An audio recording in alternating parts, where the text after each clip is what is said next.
বাংলাদেশ জাতীয়তাবাদী দল বিএনপির সাথে তার অনুকূল হাওয়া, তার ক্ষমতায় যাওয়ার আগ্রহ, ইচ্ছা, সম্ভাবনার মুখে একটি কাটা হয়ে দাঁড়িয়েছে কিনা, বা একটি শুরুতেই আতুর ঘরে প্যাচ লাগিয়ে গ্যাঞ্জামে জড়িয়েছে বাংলাদেশ নাগরিক কমিটির নতুন যে দল হতে যাচ্ছে, জাতীয় নাগরিক কমিটি নতুন যে দল হতে যাচ্ছে, এবং যাদের সাথে বৈষম্য বিরোধী ছাত্র আন্দোলনের সাংঘাতিক দহরম মহরম বলে শোনা যায়, কেউ কেউ সেখানকার সমন্বয়ক হয়েছেন।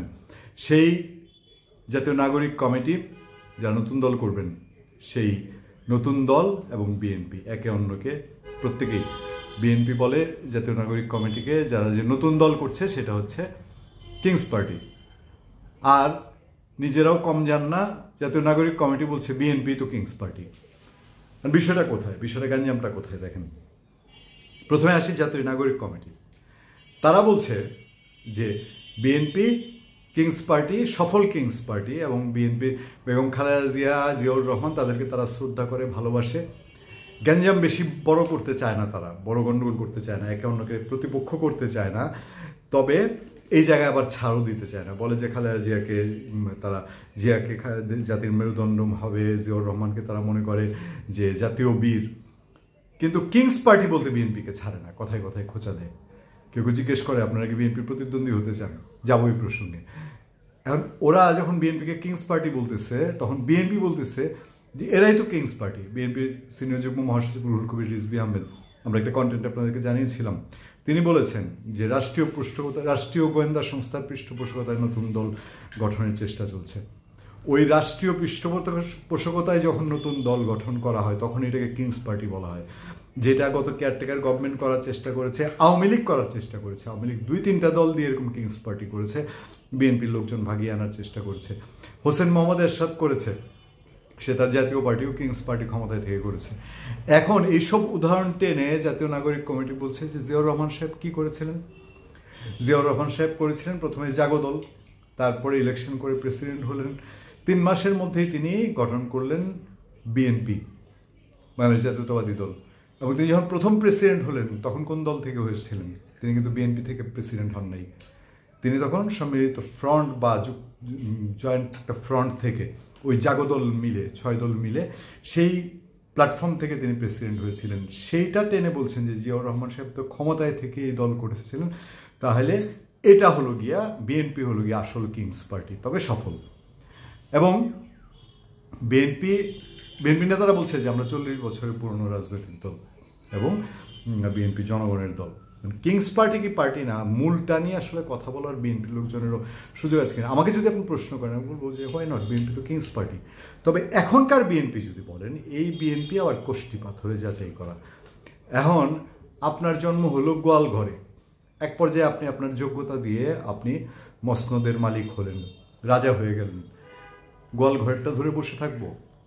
হোক কিংস পার্টি। এখন হয়ে যদি সেই দল, আমাদের ওই যে স্বপ্ন একটা বলছিলাম না এর আগের কন্টেন্টে, দেশে চাঁদাবাজি, দখলবাজি এগুলো থাকবে না, আইনের মতো চলবে, খুঁজে খুঁজে খালি আওয়ামী লীগ খোঁজা দেশ গঠনের প্রধান অংশ হিসাবে মনে করবে না, এইরকম যদি হয় সমস্যা নেই। কিন্তু সমস্যাটা কোথায়? সমস্যা হলো এসব কিংস পার্টি গঠন প্রক্রিয়ায় গণতন্ত্রকে এমনভাবে বলি দেওয়া হয় যে দেশ উল্টো 20-50 বছর পিছিয়ে যায়। বিএনপি নেতারা বলছেন যে আমরা এদেরকে প্রতিপক্ষ মনে করি না, কারণ এরা আমাদের প্রতিপক্ষ হওয়ার যোগ্য না। বাস্তবতা তাই।